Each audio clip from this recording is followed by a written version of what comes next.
वाजते दिव्य दुंदुभीची आरती सुंदर वदनाची गिरिजा शशिधर कनयाची भाद्रपद शुद्ध चतुर्थीला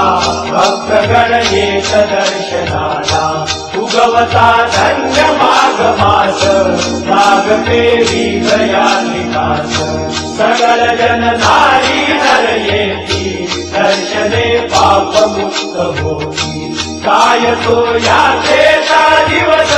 काय तो यात्रेचा दिवस